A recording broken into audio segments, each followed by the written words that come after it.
All right, everybody, come gather around over here, please. Thanks for joining us back out here behind our school garden. We've really been enjoying this unit because it's really been allowing us to get out here in nature, enjoying the sunshine and the fresh air on this winter day. We've been observing the world around us in an attempt to understand the interactions between the plants and animals in our ecosystem. Ecosystem is the community of living and non-living things that interact with each other. Students, we are continuing to discuss our life science unit and continuing to work towards our learning goal. Students can demonstrate understanding by developing a simple model of an animal dispersing seeds. In previous lessons, we were outside in the garden observing our bee and butterfly friends as they were flying around their flowers. Doing what? Pollinating. We can see a lot of our friends pollinating here today. We've been discussing pollination, which is the process of transferring pollen from the flower's male part to the flower's female part, which fertilizes the flower and allows it to create fruits and seeds. We are going to discuss this further as we work on our models of the pollinators we are creating with our groups using the knowledge from our previous investigations. But today, come on with me. Today we're going to discuss a different phenomenon. Today, we are going to discuss how seeds spread throughout their habitat. A habitat is the place where plant and animals have everything they need in order for them to thrive and survive. Let me set my stuff down right here, students. So, as we begun to talk about how important it is to have different species mixed together in one habitat, we talked about a word that meant a variety of living things in a habitat. Do we remember the word that describes the variety of living things that we have on our habitat here on Earth? Biodiversity. We are going to continue to explore the biodiversity of that hawk that's even right there behind us. He's chatting up a storm. We're going to continue to explore all of the connections of plant and animal life that make up our biodiversity here of our local ecosystem. But today, we really want to focus on how those plants spread out their seeds across this habitat. That's our goal for today. As we just talked about, thanks to pollination, plants create seeds that will need to be planted in the ground to start a whole new plant. What we want to investigate is how those seeds are dispersed. Seed dispersal is just one of our new vocabulary words. Seed dispersal is when seeds spread out over a wide area. Disperse is just another word for spread.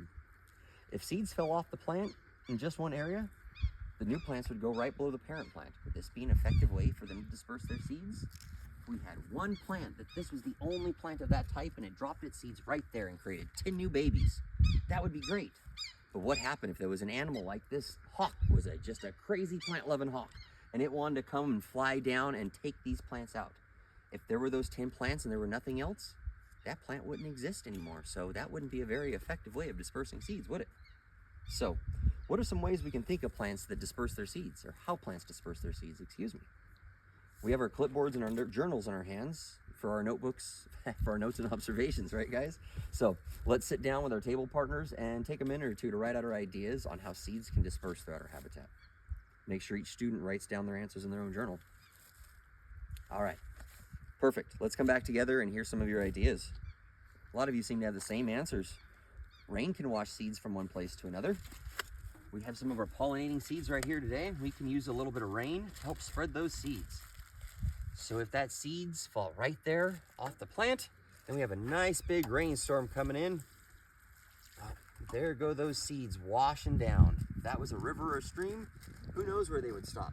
That habitat would continue to grow. What's another way? Wind. Wind is a really good way of dispersing seeds. We got some breeze here today. So if we were a plant like a dandelion, have you ever blown dandelion seeds? If we were to blow those dandelion seeds up into the air, those seeds would fly away, and look how far. They're 20, 30 feet away from where they flew away. That's a really great way of dispersing. But today, we're here to talk about the way that animals can disperse seeds throughout their habitats. So go ahead and take a minute to talk to your partners and discuss how animals could spread seeds throughout their habitat. All right, so getting some answers here.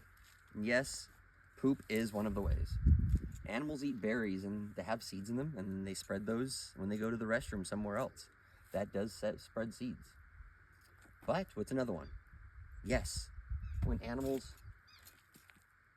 spread seeds, sorry, I was looking for something there, guys. When animals spread seeds, they rub on plants and they can spread seeds around.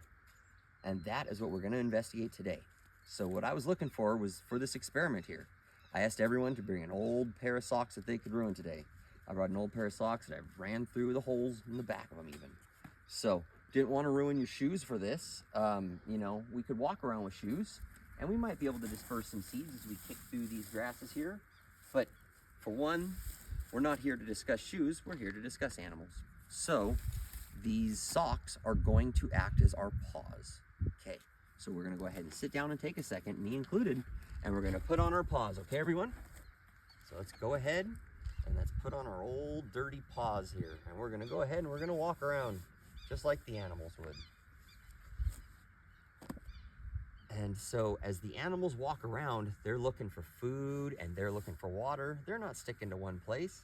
So they're touching different types of habitats as they go and picking up little bits of seeds here and there. So let's go ahead and just take a minute, everybody, and just walk around.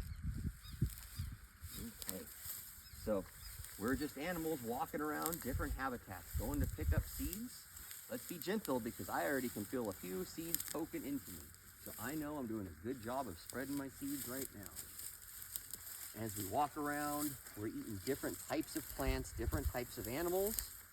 We might be, like I said, having some of those berries, having to go to the restroom somewhere else. We're dispersing seeds as we kick the plants up into the air. So the animals are dispersing seeds in so many different ways as they walk around here. They are a very effective seed spreader. And without animals spreading those seeds, our biodiversity, the plants, the variety of plants and animals in life, wouldn't be as robust. And we need to have a big biodiversity to have a healthy ecosystem. All right, folks, let's go ahead and sit down here. Take off our paws, come back together. I see lots of dirty paws here. I got a little bit of dirty paws here myself. Okay, and we're gonna wanna take those off gently because we're gonna wanna use these later, okay? Those hawks sure are talking today, everybody, aren't they? Wow. Okay, so let's find a comfortable spot. Everybody relax for a minute. Let's see a few hands. Can somebody describe their paws? Yes, I agree. I too have lots of different seeds all over my paws. Excuse me. Animals travel far and wide for their food. And so as they grab all these seeds on their fur and they go to another place, they drop those seeds as they're going. But just because a seed falls off in a place, does that mean that it's in the right spot for it to grow? We need to remember that the seed needs the proper habitat, the right conditions for it to grow.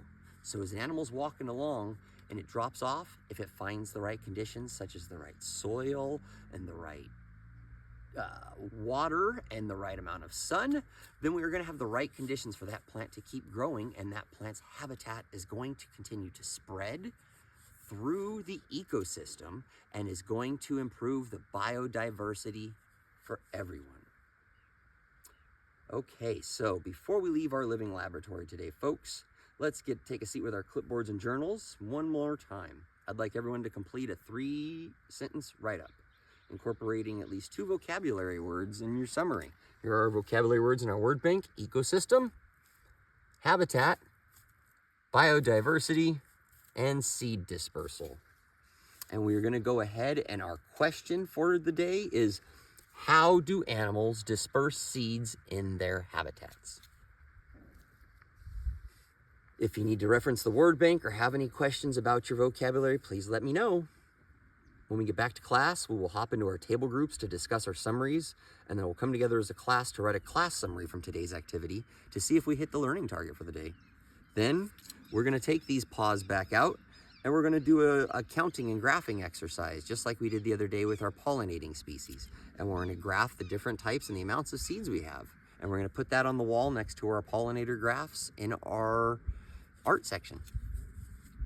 All right, everybody, let's collect our stuff and we will head back to class. Great job.